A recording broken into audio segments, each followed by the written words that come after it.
Nakita mo na ba ang mga barko na dumadaan sa West Philippine Sea araw-araw? Libo-libo sa kanila. Malalaki, mababagal, puno ng langis. Hindi lang pangisdaan ang dagat na iyon, hindi lang lugar ng tensyon sa pagitan ng Pilipinas at ng ating malalaking kapitbahay. Iyon ang isa sa pinakaimportanteng ruta ng enerhiya sa buong mundo. At ang karamihan sa mga barkong iyon ay hindi patungo sa atin. Patungo sila sa China. Milyon-milyong bariles ng langis, araw-araw, dumadaan sa harap ng ating mga baybayin papunta sa pinakamalaking pabrika ng mundo. Ngunit may nangyayari ngayon sa loob ng mga laboratorio at pabrika sa China na maaring baguhin ang lahat ng iyon. Hindi unti-unti. Hindi sa loob ng isang siglo. Ngayon, sa ating panahon. At ang karamihan sa mga tao sa buong mundo, kasama na ang mga Pilipino, ay hindi pa nakakaalam kung ano talaga ang ibig sabihin nito. Hindi ito kwento tungkol sa kung sino ang tama o mali sa West Philippine Sea. Hindi ito politika. Ito ay kwento tungkol sa enerhiya at kung paano ang pagbabago ng pinagkukunan ng enerhiya ay nagbabago ng lahat ng iba pa. Ang ekonomiya, ang geopolitics, ang araw-araw na buhay ng bawat pamilya sa bawat bansa sa Asia, kasama na ang atin. Kaya simulan natin sa simula, sa tunay na problema na hindi masyadong tinatalakayin. Ang China ay ang pangalawang pinakamalaking ekonomiya sa mundo. Ang mga pabrika nito ay gumagawa ng malaking bahagi ng lahat ng binibili ng mundo. Ang mga lungsod nito ay lumago ng mas mabilis kaysa sa halos anumang lugar sa kasaysayan.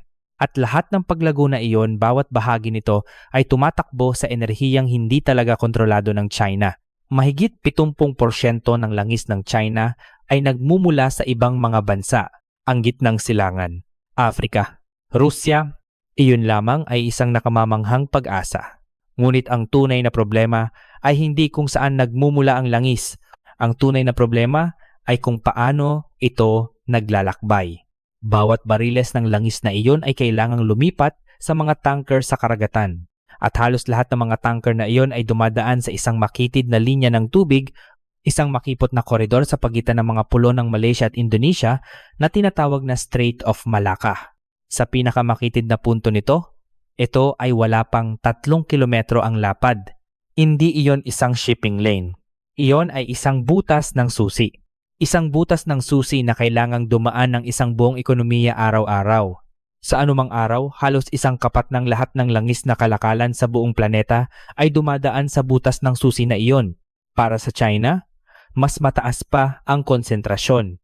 Kung ang daanan na iyon ay naharang, maging sa pamamagitan ng salungatan, aksidente o ng isang taong nagpasya na isara ito, ang mga pabrika ng China ay hindi lamang bumagal, titigil sila.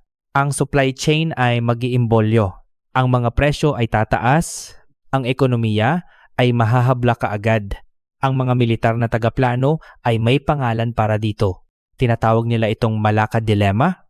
Ang China ay hindi kontrolado ng straits na iyon. Hindi kailanman.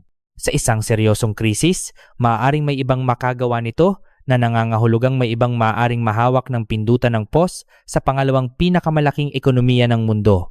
Ngayon, naiintindihan mo na kung bakit ang China ay gumugol ng mga dekada na subukang makaligtas dito, mga pipeline sa gitnang Asya, mga malalim na daungan sa Pakistan at Myanmar, mga reserbang langis na nakaimbak sa ilalim ng lupa. Ngunit lahat ng iyon ay mga patch sa parehong sugat.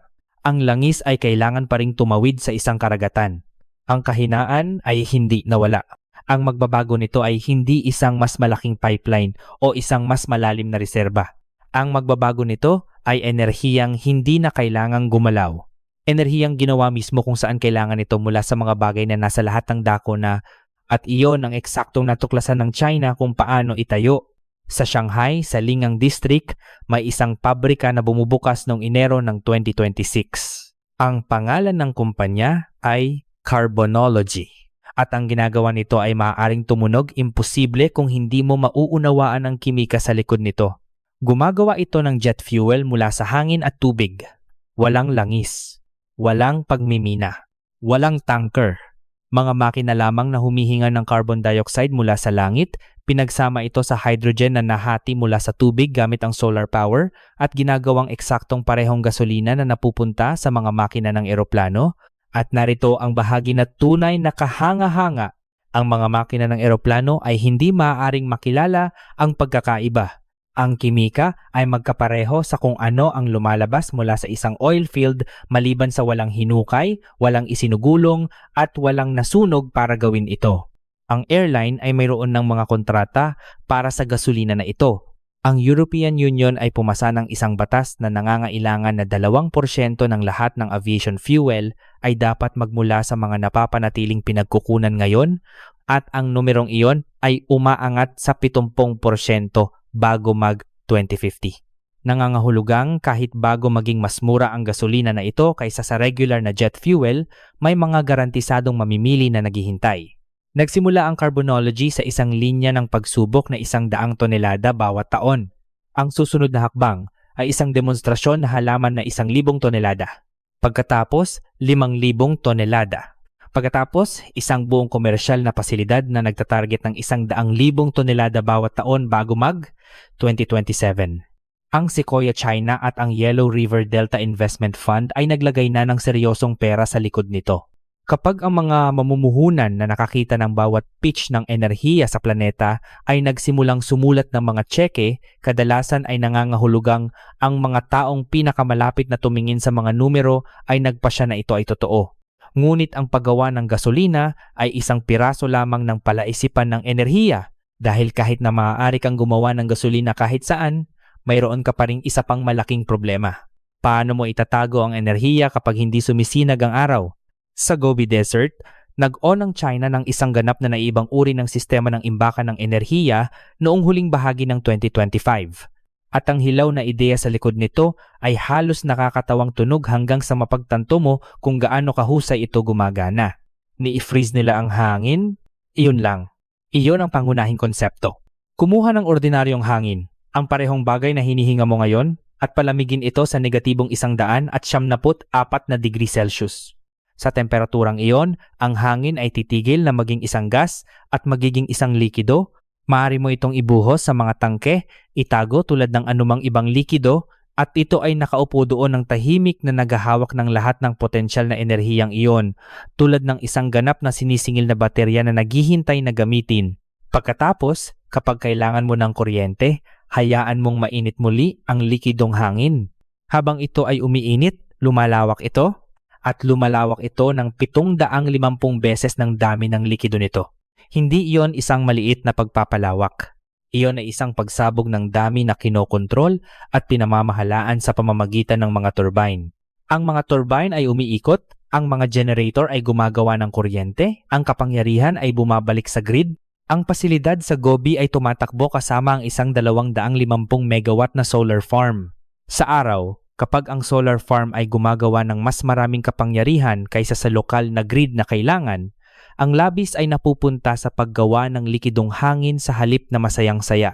Sa gabi, ang likidong hangin ay naglalabas ng lahat ng nakaimbak na enerhiyang iyon bilang kuryente, tumatakbo ng tuloy-tuloy sa loob ng 10 magkakasunod na oras. 10 oras.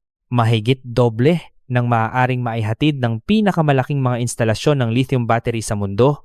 At walang lithium, walang cobalt, walang mga bihirang mineral ng lupa na kailangang minahan at ipadala mula sa ibang lugar. Hangin lamang, malamig na temperatura, at mga kagamitan sa industriya. Ang pasilidad ay gumagawa ng halos 180 gigawatt na oras ng enerhiya bawat taon. Ngayon, isingin ang Pilipinas.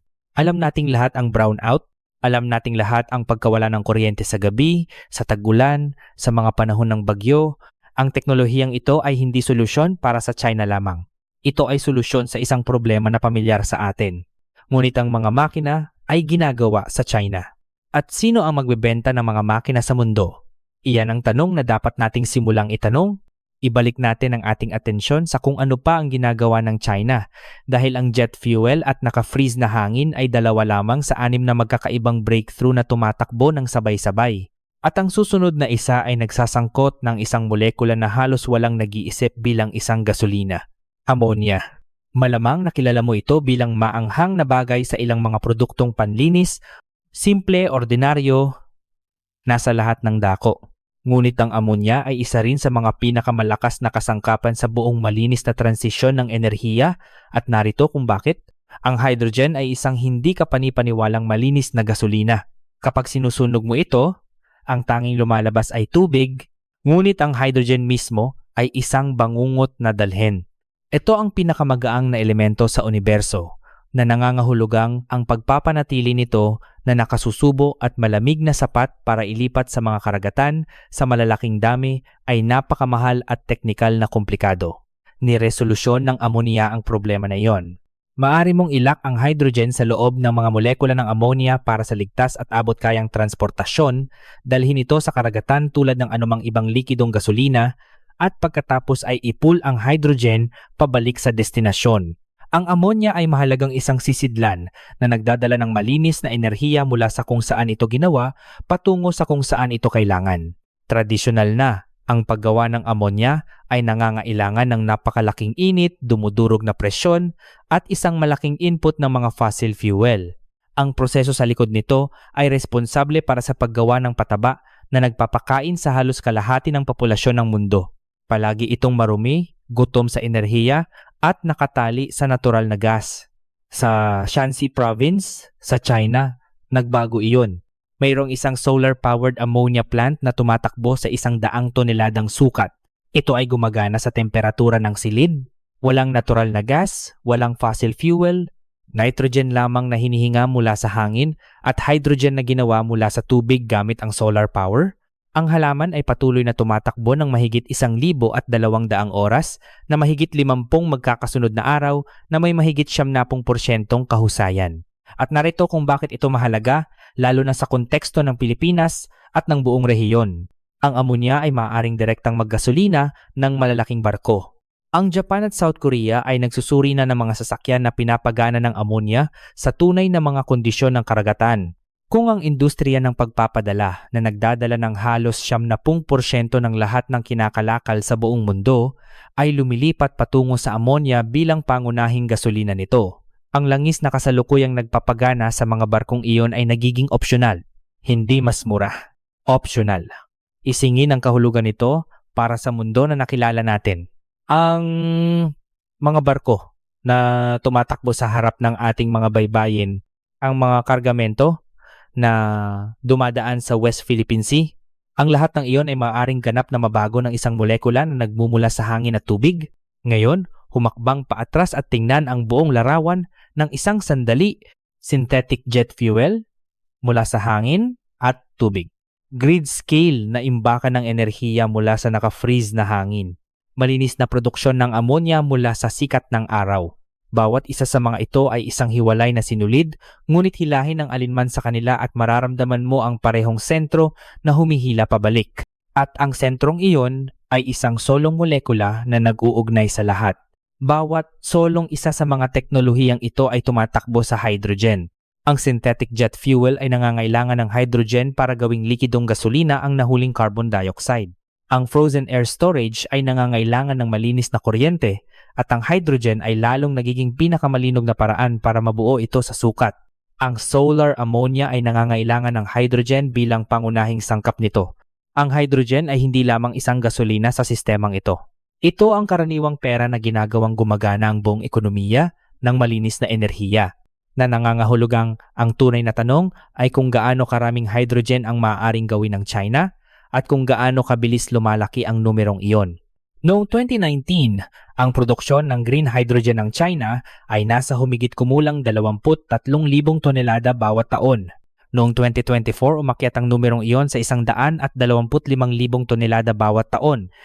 Iyon ay halos 6 na beses na pagtaas sa 5 taon lamang at ang bilis ay patuloy pa ring nagbibilis. Ang probinsya ng Guangdong lamang ay nagtatayo ng isang offshore wind farm na direktang magpapagana ng mga electrolyzer na siyang mga makina na nag-split ng tubig sa hydrogen. At ang iisang proyektong iyon ay nagtatarget ng 80,000 tonelada ng green hydrogen bawat taon. Isang probinsya. Isang proyekto. 80,000 tonelada. Ang China ay gumagawa na ngayon ng 65% ng lahat ng mga electrolyzer na naka-install sa lupa. Ang mga electrolyzer ay ang pangunahing piraso ng hardware sa buong sistemang ito. Ang device na ginagawang hydrogen ang kuryente at tubig.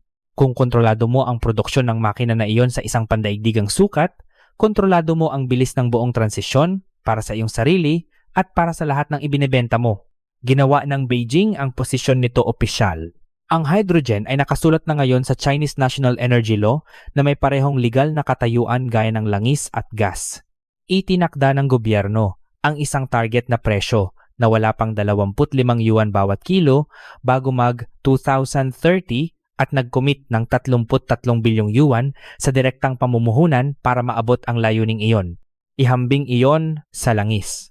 Ang paglipat ng isang bariles ng krudo mula sa isang balon sa gitnang silangan patungo sa isang pabrika sa Shanghai ay kinabibilangan ng pagmimina, pagpump, paglo-load, pag-sail sa Strait of Malacca, pag-unload, pag-refine, at pamamahagi ng may exposure sa presyo ng gasolina sa bawat solong hakbang.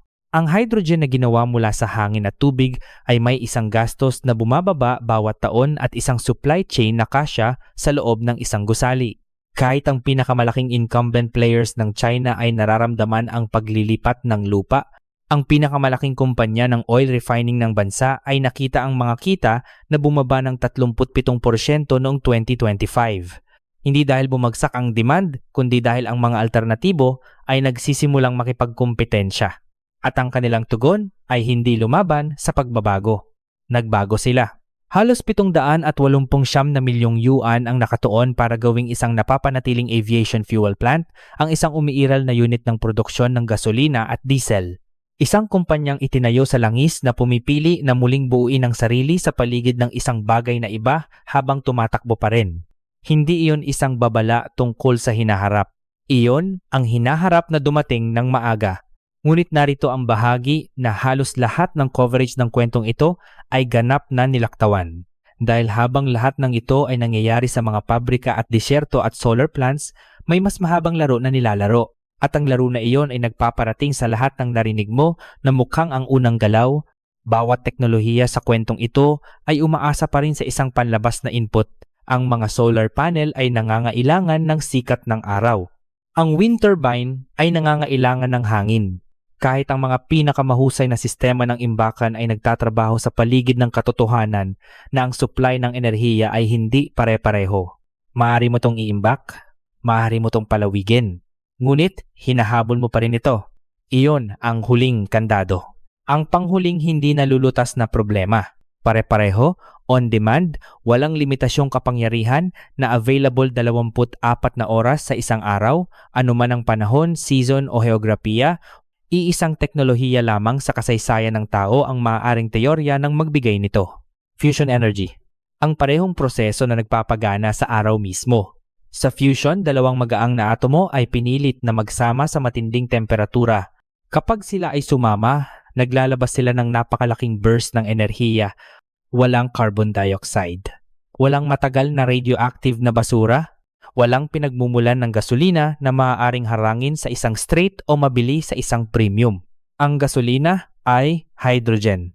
At ang hydrogen ay nagmumula sa tubig na sumasaklaw sa 70% ng planetang ito. Ang pangunahing fusion research device ng China ay tinatawag na EAST na nangangahulugang Experimental Advanced Superconducting Tokamak. Noong 2026, ito ay lumampas sa isang makabuluhang hangganan. Napanatili nito ang isang plasma sa mga kondisyong kailangan para sa fusion ng mas matagal kaysa sa anumang nakaraang pagtatangka na nilampasan ang tinatawag na mga mananaliksik na green wall limit para sa plasma stability. Hindi ito isang natapos na produkto. Ang fusion energy ay ilang taon pa mula sa pagiging isang komersyal na pinagkukunan ng kapangyarihan, ngunit malinaw ang direksyon at ang China ay namumuhunan sa sukat na napakakaunting bansa ang katugma. At narito kung bakit mahalaga ito sa konteksto ng lahat ng narinig mo na. Bawat solong teknolohiya sa kwentong ito ay nagiging mas makapangyarihan at mas mura kapag ipinares sa isang walang limitasyong supply ng malinis na kuryente. Ang synthetic fuel production ay sumusukat sa anumang laki na kailangan mo. Ang hydrogen output ay nagiging mahalagang walang limitasyon. Ang liquid air storage ay nagiging gulugod ng isang pandaigdigang grid na hindi kailanman kulang. Kahit ang umuusbong na gawain sa artificial photosynthesis, kung saan ang mga Chinese lab ay nag-engineer ng mga bakterya na ginagawang mga industrial na chemical ang carbon dioxide at sikat ng araw, ay nagiging pundasyon ng pagmamanupaktura kaysa sa isang curiosity lamang. Bawat teknolohiya ng mag-isa ay kahanga-hanga. Sama-sama, na may fusion bilang pinagmumulan ng kapangyarihan. Sa ilalim ng lahat ng ito, bumubuo sila ng isang bagay na hindi pa kailanman umiiral sa kasaysayan ng tao. Isang kompletong closed-loop energy system. Naglalagay ka ng hangin, tubig, at kuryente. Lumalabas ang gasolina, mga kemikal, pataba, nakaimbak na kapangyarihan. Walang hinukay mula sa lupa. Walang ipinadala sa mga karagatan. Walang umaasa sa heolohiya. At dito, ang mas malaking larawan ay nagkakaayon sa isang paraang lampas sa mga headline ng malinis na enerhiya. Sa loob ng mahigit isang siglo, ang pandaigdigang kapangyarihan ay nangangahulugang pagkontrol sa mga reserba ng langis o pagkontrol sa mga shipping route na nilalakbay ng mga reserbang iyon, ang Strait of Malacca, ang Persian Gulf, ang mga pipeline ng gitnang Asya. Lahat ng iyon ay mga leverage point dahil ang enerhiya ay kailangan na manggaling sa isang partikular na lugar at maglakbay patungo sa ibang lugar. Ang heograpiya na iyon ay kapangyarihan. Ngunit kung ang enerhiya ay maaaring gawin mismo kung saan kailangan ito mula sa mga sangkap na literal na nasa lahat ng dako, kung gayon ang heograpiya ay titigil na maging kapangyarihan. Ang mga reserba ay titigil na maging leverage. Ang mga choke point ay titigil na maging estratehiko. At ang sinumang nagtatayo at nagbebenta ng mga makina na gumagawa ng enerhiya ay magiging may impluensya, hindi ang sinumang nakaupo sa tuktok ng isang deposito. Hindi lamang ang China ay nagtatayo ng mga teknolohiyang ito para sa domestic na paggamit. Ito na ay gumagawa ng 65% ng mga solar panel ng mundo. Nangunguna ito sa produksyon ng electrolyzer. Nag-e-export ito ng infrastruktura ng bagong sistema ng enerhiya sa parehong paraan na dati ay nag-e-export ang mga bansang nagpo-produce ng langis ng mga bariles. Ang produkto ay naiiba. Ang lohika ay pareho. Higit sa 1 bilyong galon ng bagong kapasidad ng renewable fuel ay pumapasok na sa mga linya ng produksyon ng China ngayong taon. Ang hydrogen output ay nagpaparami. Ang mga buong refinery ay muling itinatayo sa paligid ng mga synthetic na input, hindi ito mga projection. Ito ay konstruksyon na nangyayari ngayon. Kaya anong ibig sabihin nito para sa atin? Para sa Pilipinas? Ang tamang tanong ngayon ay hindi kung ang China ay mananalo o matatalo sa pagbabagong ito. Ang tamang tanong ay, sa mundong ito na lumilikha ng enerhiya mula sa hangin at tubig, anong posisyon ang gusto nating hawakan? Ang Pilipinas ay may sikat ng araw. Marami. Mayroon kaming tubig. Mayroon kaming mga baybay na angkop para sa offshore wind. Ang mga hilaw na sangkap para sa lahat ng teknolohiyang ito ay literal na nakapaligid sa atin. Ngunit ang mga makina ay ginagawa sa ibang lugar. Ang siyentipiko na nag-aaral ng prosesong ito ay nasa ibang mga universidad. Ang mga engineer na nagtatayo ng mga pasilidad na ito ay nagsasalita ng iba pang mga wika. Hindi ito isang dahilan upang mawalan ng pag-asa. Ito ay isang mapa ng kung saan kailangan nating pumunta. Ang mundo na tumatakbo sa langis ay hindi inanunsyo ang sariling katapusan. Nagsimula lamang itong mawalan ng lupa sa isang bagay na mas mabilis, mas malinis, at imposibleng harangin. Isang pasilidad sa isang pagkakataon. Isang teknolohiya sa isang pagkakataon. Isang bansa na nagtatayo ng mga makina habang ang lahat ay nagtatalo pa rin kung totoo ang transisyon. Ang transisyong iyon ay nangyayari na sa bakal, sa silikon, at sa mga tunay na pabrika na tumatakbo ngayon. At ang tanong na iniwan ito sa atin, sa bawat Pilipino na nakikinig, ay simple at seryoso ng sabay. Habang tinitingnan natin ang mga barko na dumadaan sa ating mga baybayin, habang nagtatalo tayo kung sino ang may karapatang sa kung anong bahagi ng karagatan, isang mas malaking pagbabago ang naganap ng hindi inaanunsyo. Ang laro ay nagbago na. Ang mga piraso ay nililipat na. Ang tanong ay hindi kung malalaman natin ito. Ang tanong ay kung malalaman natin ito ng maaga pa para mahalaga. Kapag ang enerhiya ay maaring gawin kahit saan mula sa hangin at tubig, sino ang magtatayo ng makina? At sino ang bibili lang? Ang sagot sa tanong na iyon ay hindi determined ng heograpiya o ng kasaysayan. Determined ito ng mga desisyon na ginagawa natin ngayon. Ngayon, sa ating panahon.